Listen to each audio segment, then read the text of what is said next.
بسم اللہ الرحمن الرحیم۔ جابر بن عبداللہ رضی اللہ سے مروی ہے، انہوں نے کہا کہ رسول اللہ صلی اللہ علیہ وسلم نے فرمایا، رات کے وقت اپنے بچوں کو روک لو اور قدموں کے پرسکون ہونے کے بعد رات کو باتیں کرنے سے بچو، کیونکہ تم نہیں جانتے کہ اللہ تعالیٰ اس کی تخلیق میں سے کیا چیز نکالے گا۔ دروازے بند کر دو، چراغ بجھا دو، برتن ڈھانک دو اور مشکیزوں کے منہ بند کر دو۔ عبید اللہ بن معمر سے مروی ہے کہ رسول اللہ صلی اللہ علیہ وسلم نے فرمایا، جن گھر والوں کو نرمی دی گئی ان کو یہ نرمی نفع دے گی، اور جن کو یہ نرمی نہ دی گئی تو یہ بات انہیں نقصان دے گی۔ عائشہ رضی اللہ سے مروی ہے، کہتی ہیں کہ آپ صلی اللہ علیہ وسلم کے پاس جب کسی شخص کے بارے میں کوئی بات پہنچتی تو یہ نہیں فرماتے فلاں کی کیا حالت ہے کہ وہ یہ کہہ رہا ہے، بلکہ فرماتے لوگوں کی کیا حالت ہے کہ وہ یہ بات کہہ رہے ہیں۔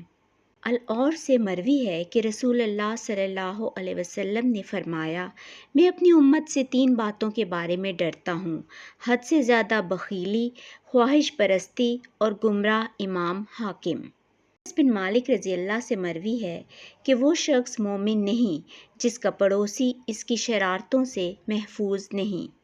ابو ہریرہ رضی اللہ سے مروی ہے کہ رسول اللہ صلی اللہ علیہ وسلم نے فرمایا، اللہ عز و جل فرماتے ہیں، تکبر میری چادر ہے اور عزت میری آزار، جس نے ان دونوں میں سے کوئی ایک مجھ سے چھیننے کی کوشش کی میں اسے جہنم کی آگ میں ڈال دوں گا۔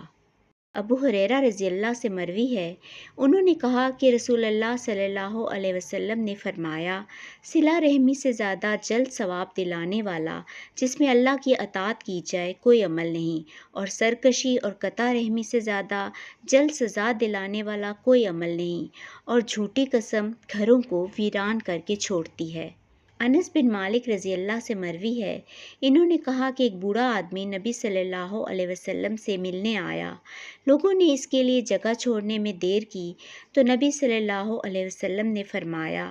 وہ شخص ہم میں سے نہیں جس نے ہمارے چھوٹوں پر شفقت نہ کی اور ہمارے بوڑھوں کی توقیر و عزت نہ کی۔ عبداللہ بن عمر رضی اللہ سے مروی ہے، انہوں نے کہا، پوچھا گیا، اے اللہ کے رسول، کون سا شخص افضل ہے؟ آپ نے فرمایا، ہر صاف دل والا، سچی زبان والا۔ صحابہ نے کہا، سچی زبان والے کو تو ہم جانتے ہیں، یہ صاف دل والا کون ہے؟ آپ نے فرمایا، متقی، پرہیزگار، صاف شفاف، جس میں نہ کوئی گناہ ہے، نہ سرکشی، نہ کینہ اور نہ حسد۔